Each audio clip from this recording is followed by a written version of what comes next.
Hello সবাইকে, তুলিস ব্লগে তোমাদের সকলকে ওয়েলকাম। আজ প্রায় অনেক দিন পর একটা বড় ভিডিও তোমাদের সাথে শেয়ার করছি। আজ তোমাদেরকে দেখাবো কিভাবে পুরনো চুড়ি থেকে নতুন এবং ইউনিক ধরনের চুড়ি তৈরি করা যায়। তো চলো কিভাবে কি করতে হয় দেখে নেওয়া যায়। তো প্রথমেই সরু সরু তিনটে চুড়িকে আমি আঠা দিয়ে পেস্ট করে নিয়েছি, আর নিয়ে নিয়েছি সরু সরু দুটি ফেব্রিক মানে হলো কাপড়। অনেকেই ফেব্রিক মানে বোঝেন না, তাই এটা বলে দেওয়া।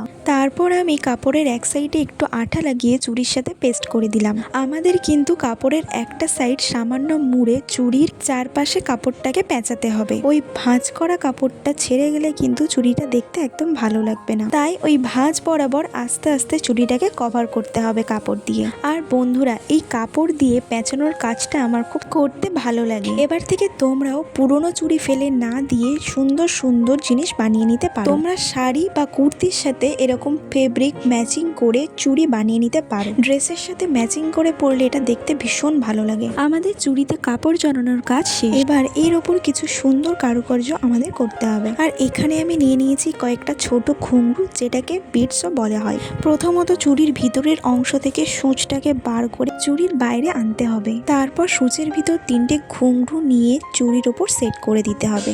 এমন ভাবে একের পর এক বিটস গুলোকে চুড়ির ওপর কভার করতে হবে।